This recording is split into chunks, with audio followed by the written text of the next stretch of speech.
voy a dar clase, Quito, voy a dar clase, ya hago eso, me Quito. No, María, está bien, pero voy a dar clase ahorita. Buenas tardes con todos.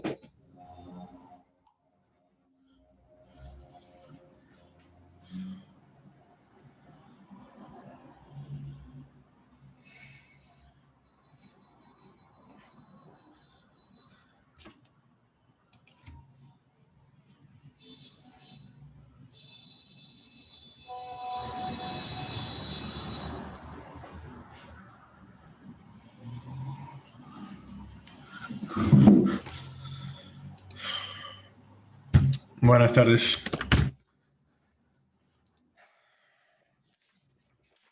¿Cómo están? Les había puesto la 1:45, pero a lo que estaba viniendo se me ponchó una llanta en pleno camino. Tuve que esperar a la grúa. Ya recién llegué a casa, instalándome. Bueno, en primer lugar pedirle las disculpas respectivas, ya es algo que se me sale de las manos. Incluso ya he puesto 1:45 de la tarde. 1:45 para empezar. Para avanzar rápido con la clase y poder disfrutar del feriado. Sin embargo, ya es una cuestión que se me salió de las manos. Bueno, en primer lugar, quisiera retroalimentar el deber que ha sido realizado. El deber que ha sido realizado respecto al artículo 66 y un numeral que para ustedes haya sido de vital importancia o consideren de vital importancia. Para esto voy a solicitar la intervención de 3 estudiantes. En primer lugar, por favor, con Abigail Valente. Buenas tardes, Abigail. Buenas tardes. Buenas tardes, Abigail. Mil disculpas por llegar tarde, ya es un exabrupto que le puede pasar a cualquiera, ¿no? Coménteme qué ha pensado sobre el deber, sus consideraciones. Sobre el deber de escoger uno de los derechos del artículo 66, ¿verdad? Un numeral, claro, del artículo 66. Ya, yo escogí el primero, que era sobre el derecho a la vida. Y bueno, reflexioné que este derecho es muy importante en los casos prácticos porque ayuda a que las personas puedan tener como que dignidad al momento en cuanto a su existencia, es decir, se le respete cada uno de los aspectos fundamentales para que ellos puedan conllevar su supervivencia. Por ejemplo, puse un caso en el de que si el derecho a la vida no existiera, las personas que estuvieran privadas de su libertad pudieran ser incluso tratados de forma tan mala que pudiera peligrar su vida o su vida. Claro. Ajá. Hola. Ahí se le escucha bien, Abigail. Pero gracias a la existencia de mis consideraciones principales. Las consideraciones principales que tengo. Claro. ¿No? Muchas gracias por su intervención. Proseguimos, por favor, con Zulia Estupiñán. Buenas tardes, Zuli.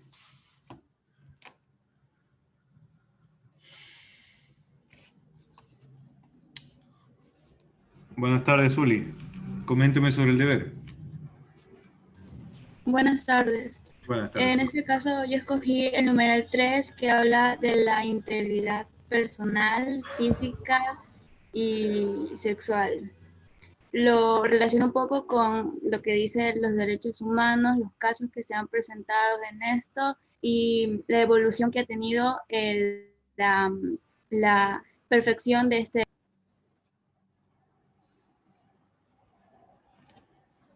Hay un problema con su micrófono, Zuli. No se me escucha, ¿me escucha? Esperemos que se solucione.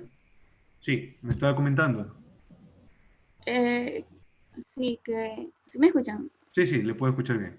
Ya que escogí el numeral 3 que se divide en varios literales. Habla sobre la integridad, si no me recuerdo, física, la integridad sexual. Bueno, lo relacioné con lo que dicen los derechos humanos, los casos que se han presentado relacionados a este tema y la evolución que ha tenido el perfeccionamiento de este derecho. Listo, Zuli. Muchas gracias. Proseguimos, por favor, con Juan Pablo Rivera. Buenas tardes, Juan Pablo.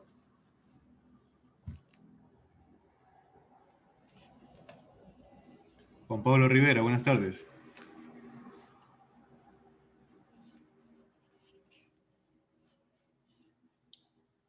Bueno, por favor, José Rodríguez. Muy buenas tardes, docente. Buenas tardes, don José. ¿Cómo está? Compañera, muy buenas tardes. ¿Qué tal? Acerca del deber, yo agarré el numeral número 2 del artículo 66 del capítulo 6 de Derecho a la Libertad. Bueno, me gustó el numeral 2 porque lo habla de derecho a una vida digna. Entonces, como todo ciudadano, tenemos que el gobierno lo garantice una vida tranquila, como bienestar de la salud, la educación, el derecho a un trabajo, para que por medio de ello nosotros podamos ejercer un trabajo y poder vivir dignamente para ser útil a la sociedad, más o menos lo que yo entendí, Por supuesto. señor docente. Listo, muchas gracias. Por supuesto que sí. Tal cual Gracias, lo comentaba don José, vamos a revisar el artículo 66, numeral 2, referente al summa causae, referente a los derechos del buen vivir.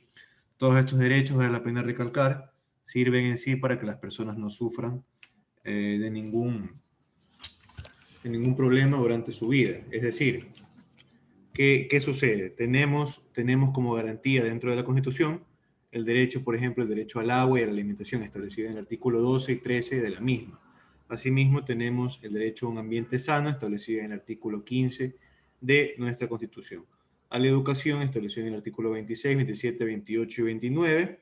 Al hábitat de vivienda 30 y 31. A la salud en el artículo 32 de nuestra Constitución. Al trabajo y a la seguridad social establecido en el artículo 33 y 34 de la misma. Incluso tenemos derecho al ocio y al tiempo libre establecido en el artículo 381 de nuestra Constitución, entre otros derechos que se encuentran establecidos en el régimen del buen vivir. Este régimen del buen vivir se basa específicamente, según el artículo 340 de nuestra Carta Magna, que deberá formarse en base al Sistema Nacional de Inclusión y Equidad Social, que se encuentra conformado asimismo por sistemas, instituciones, políticas, normas, programas y servicios que lógicamente periódicamente se renovarán acorde al Plan Nacional de Desarrollo. De acuerdo a las necesidades del país y de acuerdo a las vulneraciones de derechos que se puedan dar a lo largo de la historia, se van a ir modificando las normas, se van a ir modificando los planes nacionales de desarrollo y se modificará los regímenes del buen vivir, ¿no? Ahora, avanzamos entonces con el numeral 3 del artículo 66 de la Constitución, referente a una vida libre de violencia de distintas formas, ¿no? De violencia y la integridad física, moral y sexual.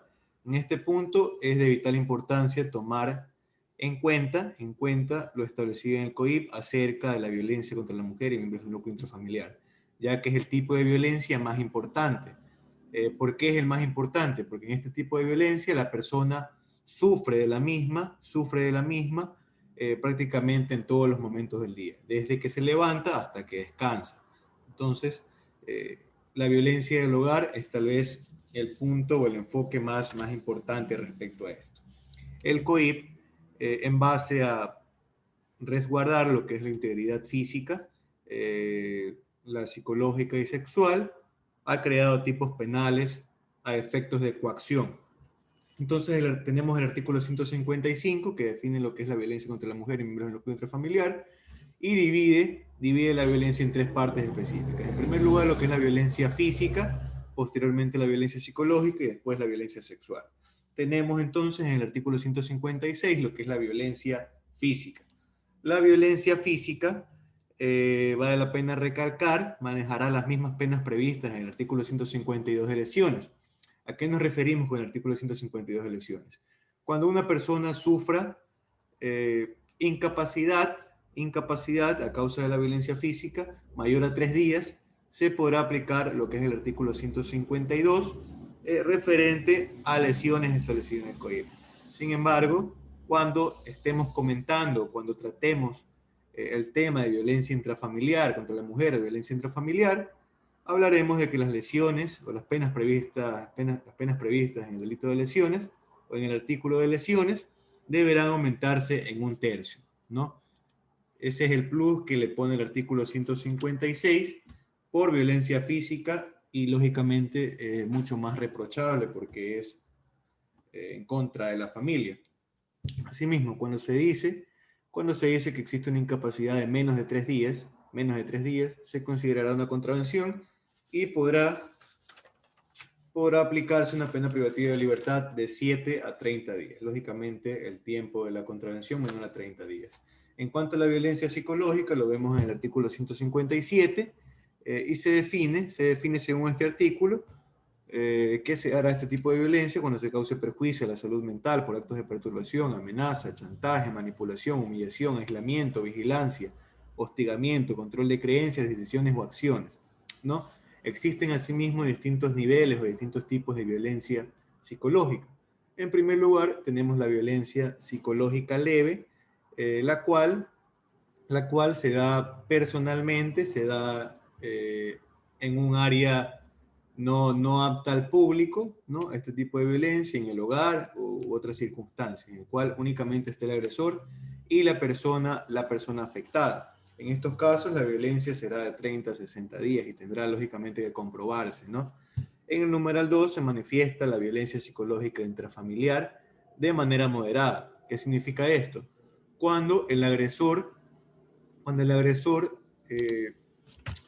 ingresa al ámbito educativo, es decir, a la universidad, ingresa al ámbito laboral, al trabajo de la afectada, a manifestar peyorativos o cualquier tipo de maltrato. En este caso, la persona podrá necesitar lo que es atención psicológica de urgencia, con lo cual se podrá establecer una pena privativa de libertad de 6 meses a 1 año.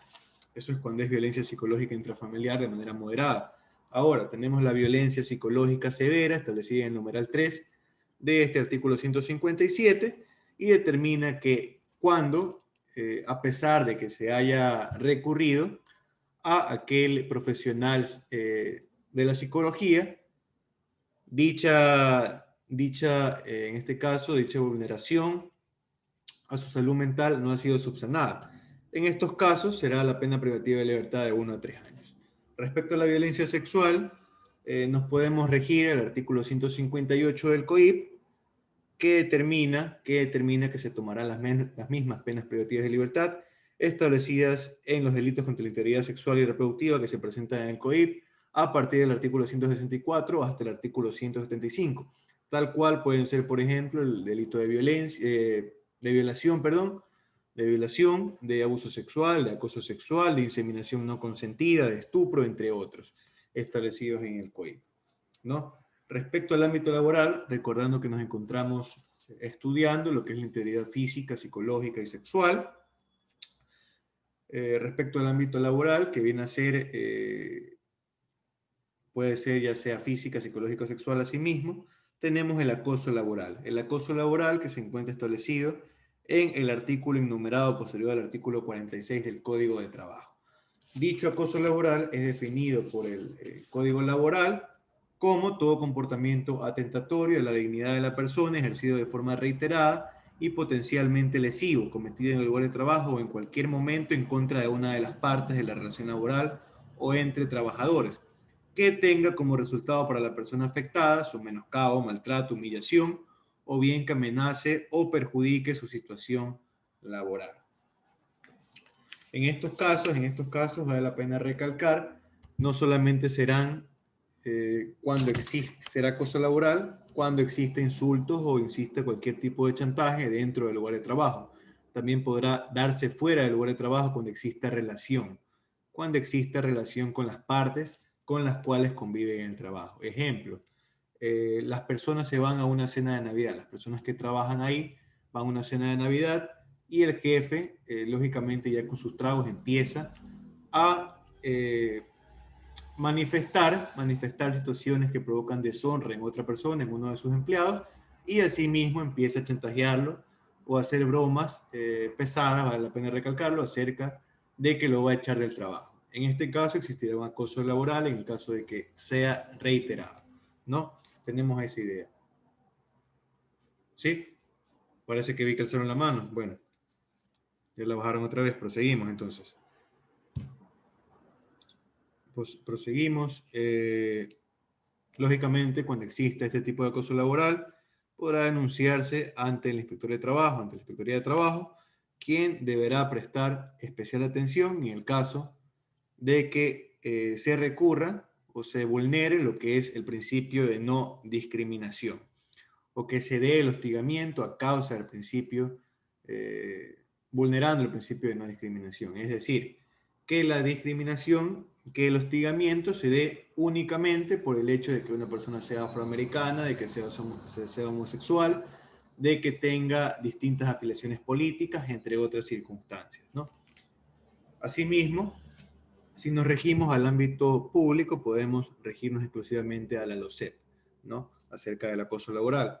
Respecto a las letras C y D del numeral 3 del artículo 66 de la Constitución de la República del Ecuador, tenemos cuestiones como son la prohibición de tortura, que se encuentra tipificado en el COIP, lógicamente, en primer lugar, basándose al ámbito constitucional, ¿no? En base a este ámbito constitucional, el legislador procedió a realizar estos tipos penales, ¿no? A tipificar estos tipos penales. Entonces, tenemos la tortura en el artículo 151 del COIP. Perdón, tenemos la desaparición forzada establecida en el artículo 84 del COIP. Tenemos el tipo penal de tortura y tratos crueles, inhumanos o degradantes, según el artículo 119 del COIP, cuestiones referentes a la trata de personas, cuestiones de material genético de personas vivas, extracción o comercialización ilegal de órganos, tejidos, fluidos y turismo para donación y trasplante de órganos, establecido en el artículo 91 del Código Orgánico Integral Penal. Asimismo, respecto al numeral 4, que es un numeral demasiado importante, ya que plasma lo que es la igualdad formal y la igualdad material, asimismo como es el principio de no discriminación. El principio de no discriminación lo tenemos en el artículo 11, numeral 2, tal cual se ha manifestado en clases anteriores, y entiendo yo que no hay ningún problema acerca del entendimiento de este principio de no discriminación. Por consiguiente, procederemos a analizar lo que es la igualdad formal, o también llamada igualdad ante la ley, y la igualdad material, o también denominada igualdad real.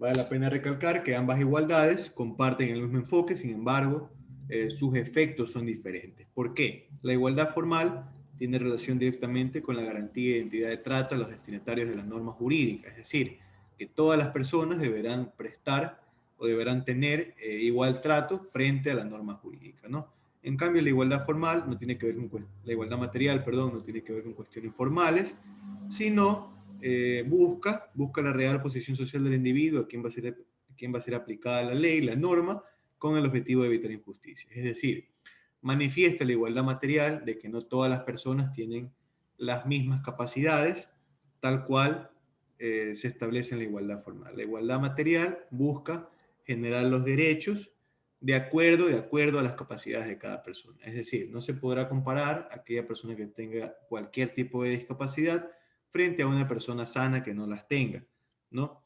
Y se deberá aplicar la igualdad material respecto a esto, ¿no? Según la Corte Constitucional del Ecuador, en su sentencia 362 del 16 de septiembre, CC, caso 0813-13, EP 15, 11 y 16, página 19, párrafo 3, determina que la igualdad material no solo incluye que todas las personas sean tratadas como iguales ante la ley, sino que además las personas que se encuentran en una situación diferente sean tratadas en función de esta diferencia, tal cual sucede con la acción afirmativa establecida en el artículo 11, numeral 2 del último apartado, y dicha acción afirmativa hace referencia a aquellas actuaciones, medidas legales, administrativas o prácticas dirigidas exclusivamente a reducir o idealmente o utópicamente eliminar las prácticas discriminatorias en contra de sectores históricamente excluidos, como pueden ser, por ejemplo, los afroamericanos, como pueden ser, por ejemplo, los indígenas, los homosexuales,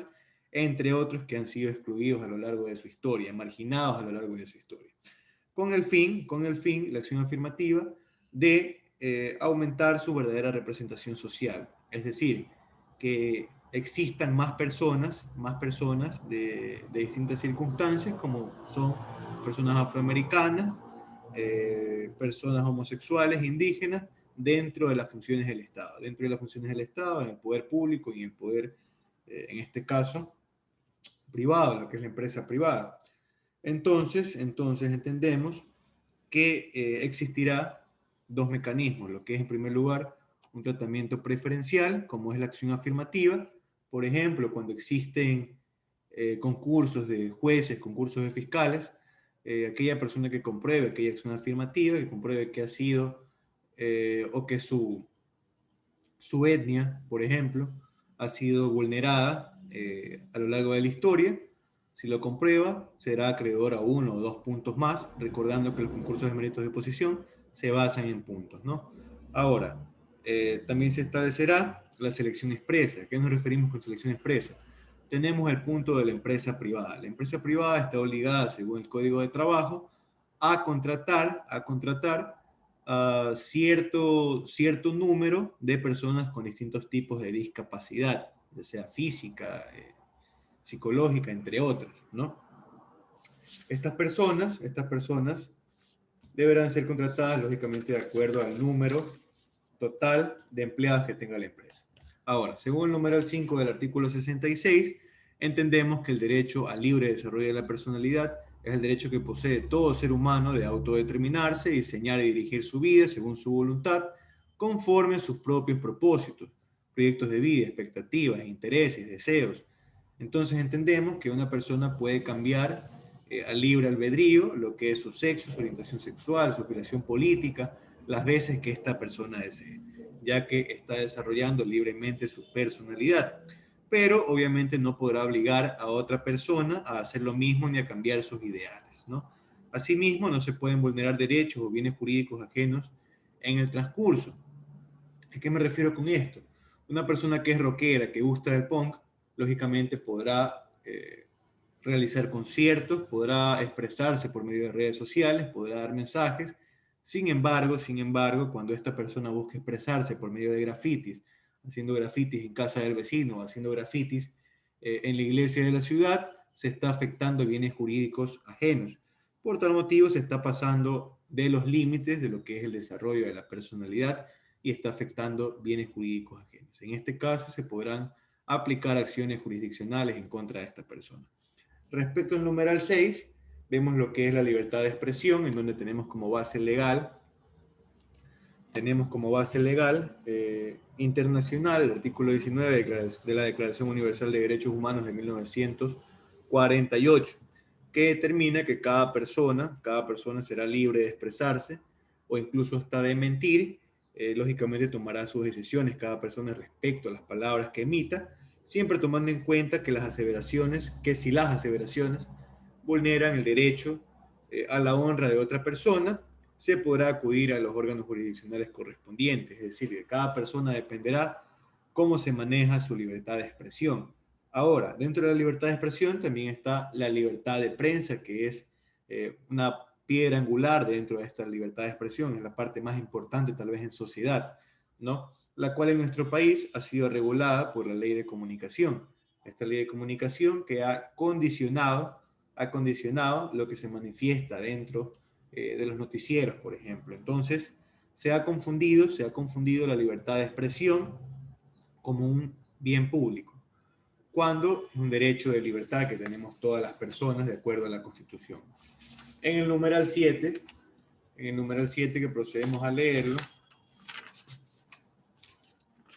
que manifiesta que el derecho de toda persona agraviada por informaciones sin pruebas o inexactas emitidas por medios de comunicación social a la correspondiente rectificación, réplica o respuesta en forma inmediata, obligatoria y gratuita en el mismo espacio u horario, ¿no?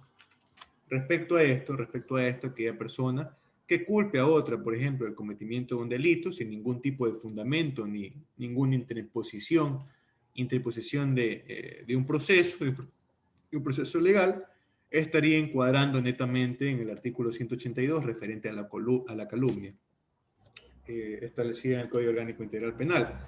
Sin embargo, según lo que establece el numeral 7 del artículo 66 y según lo que establece el Código Orgánico Integral Penal en el artículo 182, no habrá lugar a responsabilidad penal si el autor de las calumnias se retractare voluntariamente por el mismo medio de comunicación que profirió la falsa acusación. Entonces podemos entender que a pesar de que la persona afectada no acepte sus disculpas, a pesar de que la persona afectada quiera impulsar aquel proceso de calumnia, si la persona que perpetró dicha falsa acusación decide retractarse por el mismo medio de comunicación, no se podrá aplicar el tipo penal de calumnia. Lógicamente será en el mismo medio de comunicación y asimismo en la misma hora, con la misma afluencia de gente que se dio la primera vez. De la misma manera citamos el artículo 396 acerca de las contravenciones de cuarta clase, que en su numeral 1 establece una pena privativa de libertad a la persona que por cualquier medio profiere expresiones de descrédito o deshonra en contra de otra. Lógicamente la contravención no será punible si las expresiones son recíprocas en el mismo acto. Ejemplo, tenemos una llamada de Zoom en este momento. Si yo profiero a manifestar hijo de tal, hijo de cual, y ustedes me responden, no será aplicable lo que es el artículo 396 del COIP. Diferenciamos el artículo 182 con el artículo 396. En el artículo 182 de calumnia se comenta o se intenta perpetrar la falsa acusación de un delito. En cambio, en el artículo 396 simplemente se dan o se emiten lo que son expresiones de descrédito o deshonra, insultos en contra de otra. Esa es la gran diferencia y la gran confusión que suele existir respecto a estos dos artículos. En el numeral 8 del artículo 66 se toma en cuenta la libertad de culto. Para esto es importante citar el artículo de la Constitución de la República del Ecuador, que manifiesta que el Ecuador es un Estado laico, es decir, que carece de credo o que no se encuentra sujeto o influido por una religión. De esto se deviene, por ejemplo, que la educación sea laica, es decir, que las personas, los profesores, no puedan obligar a los estudiantes a profesar cierto tipo de religión. Asimismo, vale la pena recalcar que según el artículo 1 de la Constitución, no se establecerán o no se crearán leyes sobre la religión. Vale la pena recalcar que actualmente existen reminiscencias del año 2000, como tenemos el reglamento de cultos religiosos. Sin embargo, este reglamento ha sido prácticamente derogado totalmente y tácitamente por dos razones. La primera, que la figura legal del ministro religioso, que vale la pena recalcar, antes poseían una credencial de acreditación y tenían cierto poder político, ha desaparecido. Esta figura del ministro religioso ha desaparecido. Y la segunda causa es que hace alusión la mayoría de reglamentos de cultos religiosos acerca del Código Penal anterior, tomando en cuenta que ya el COIP ha derogado totalmente el Código Penal anterior. En Ecuador las iglesias han intentaron preparar y certificar a sus propios ministros según el artículo 34 del proyecto de la Ley Orgánica de Libertad e Igualdad Religiosa. Este proyecto de ley fue presentado en el año 2011, sin embargo no fue aceptado, ya que buscaba brindar una connotación un tanto política a dichos ministros religiosos, yendo en contra del laicismo pregonado en la Constitución de la República del Ecuador en su artículo 1, ¿no? Respecto al numeral 9 y 10 de este artículo, acerca de la sexualidad, orientación sexual y la planificación reproductiva, tenemos que consiste en vivir la sexualidad libre de violencia, prejuicios y culpas, y obtener información y acceso a métodos anticonceptivos seguros, eficaces, accesibles, tal cual pueden ser los condones, tal cual pueden ser la información los folletos que brinda, por ejemplo, el Ministerio de Salud a las personas, lógicamente recordando de que dicha información debe ser accesible, así como el acceso a la información y uso de métodos anticonceptivos de emergencia, como puede ser, por ejemplo, la pastilla del día después. Vale la pena recalcar asimismo que la pastilla del día después se encuentra a la venta, una libre venta, a causa de esta disposición constitucional.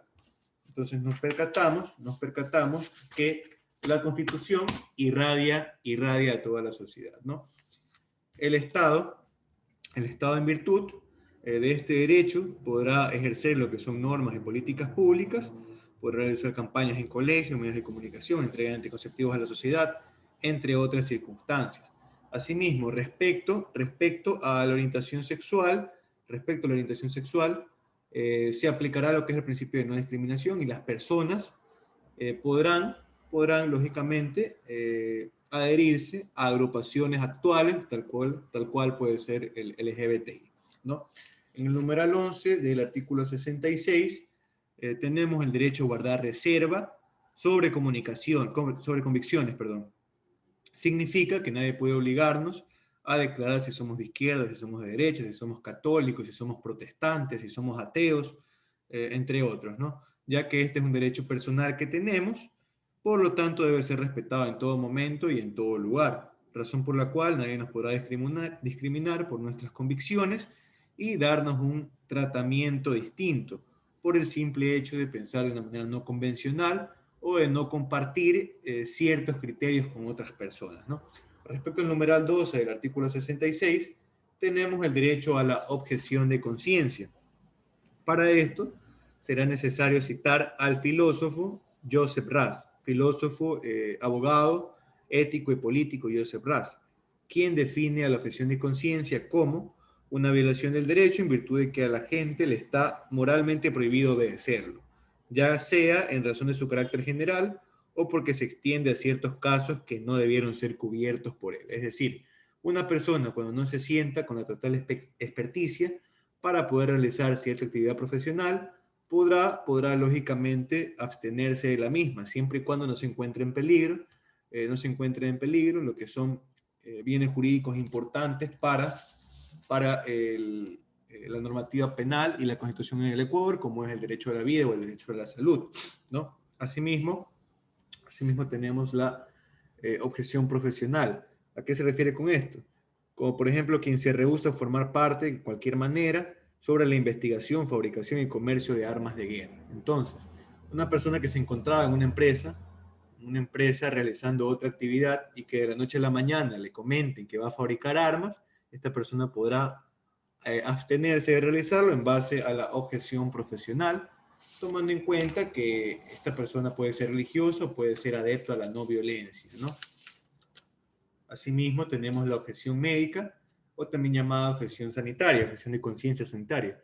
Es decir, quien se rehúsa a intervenir en operaciones relacionadas con la interrupción voluntaria del embarazo, esto es el aborto, y también a la eutanasia, es decir, pregona o tiene la bandera del derecho a la vida. Allí se plasma la contradicción de qué sucedería en el caso de que en el Ecuador se acepte lo que es el aborto libre, seguro y gratuito. En este caso, las personas o los médicos que trabajarían en el Instituto Ecuatoriano de Seguridad Social, si presentan esta objeción médica, objeción sanitaria, sería interesante saber qué sucedería y se pondría lógicamente a debate esta circunstancia, ¿no? También está la objeción al servicio militar, de quien se rehúsa a cumplir la conscripción o servicio que se presta siendo soldado durante el término previsto en la ley, de intervenir en cualquier guerra o conflicto bélico o de emplear cierto tipo de armas. Una perfecta película para poder entender lo que es la objeción de conciencia en el ámbito bélico es la película Hasta el último hombre, basada en una historia real y que narra la historia del soldado Desmond II, quien lógicamente entró al ejército para poder defender a su país. Sin embargo, él no podía portar armas en base a su religión. Entonces el ejército lo tomó como una burla, más no como un derecho. Esta persona luchó para que sea respetado su objeción de conciencia y la finalización es que esta persona no portó nunca un arma, no disparó un arma, sin embargo salvó a 75 personas cumpliendo su rol de enfermero bélico, por decirlo de alguna manera. Respecto al numeral 13, tenemos lo que es el derecho de asociación. Dentro de este derecho de asociación, el más importante puede ser la libertad de asociación sindical, que tiene como concordancia el artículo 326 de nuestra Constitución de la República del Ecuador, que textualmente afirma que las personas sin autorización previa y por su propia voluntad podrán crear sindicatos, podrán crear gremios, asociaciones y otras formas de organización, afiliarse y desafiliarse de las mismas, sin pedir permiso a nadie, ¿no? Otra concordancia es el artículo 440 del Código de Trabajo acerca de la asociación sindical. Citamos de la misma manera el artículo 165 de la Constitución de la República del Ecuador referente al estado de excepción. Menciona que la única manera por la cual se pueden suspender o limitar el ejercicio de derechos, como son la inviolabilidad de domicilio, de correspondencia, de libertad de tránsito, de información y de asociación o reunión, sería cuando se declare el estado de excepción en el país por distintos motivos, como puede ser la agresión, el conflicto armado internacional interno, la grave conmoción interna, calamidad pública o desastre natural. Vimos el último estado de excepción con el COVID hace un par de meses, ¿no? En el numeral 14 del artículo 66 tenemos a la libertad de tránsito, que ya lo manifestamos. También puede ser limitada o menoscabada cuando existe un estado de excepción. Entonces, la libertad de tránsito es aquella facultad que tiene toda persona de viajar o de mudar su residencia constantemente cuando se maneje dentro de la República, sin necesidad de carta de seguridad, sin necesidad de pasaporte, sin necesidad de otro requisito semejante, como salvoconducto, por ejemplo, a excepción de que nos encontremos en un estado de excepción, ¿no? Valga la redundancia. Cuando se viaja fuera del país se solicita pasaporte o visa. Sin embargo, no hay que confundirnos, esto no se constituye como una vulneración de derechos, ya que expresamente un cónsul no está manifestándole a otra persona: tú no viajas por ser afroamericano, tú no viajas por ser de derecha, tú no viajas por ser de izquierda. No se vulneran derechos directamente. Lo que se hace es establecer requisitos, la interposición de requisitos. Entonces es importante entender la diferencia entre vulneración de derechos e interposición de requisitos. Asimismo, la única manera legal con la cual se puede menoscabar la libertad de tránsito, ya sea la libertad de tránsito internacional, es respecto al artículo 522, numeral 1 del COIP, acerca de las medidas cautelares, específicamente de la prohibición de salida del país, cuando se busque que esta persona se presente a la audiencia por estar en la calidad de procesado, ¿no? Es así como hemos culminado el día de hoy con la materia. Hemos visto los numerales desde el 2 hasta el 14 del artículo 66. Posteriormente, ya visualizado lo que es la hora de charla magistral, veremos lo que es la hora sincrónica, en la cual lógicamente se manejará una cuestión en clase, un trabajo en clase bajo mi supervisión, bajo la supervisión del tutor. Entonces, cualquier circunstancia estoy a su disposición. Voy a mandarles otro link para que puedan entrar, ya que se ha acabado el tiempo en esta llamada de Zoom. Y en esta hora sincrónica, en el caso de que ustedes no concluyan, podrán enviar el deber por la plataforma Edmodo hasta el día de mañana a las 12 de la noche. Existirá ese plazo para poder completarlo, ¿no? Porque sé que todas las personas en este grupo tenemos responsabilidades y tal vez no podamos concluirlo hasta el día de hoy. Bueno, esas serían las disposiciones, y procedemos a conectarnos de inmediato, por favor, a este mismo link. Muchas gracias.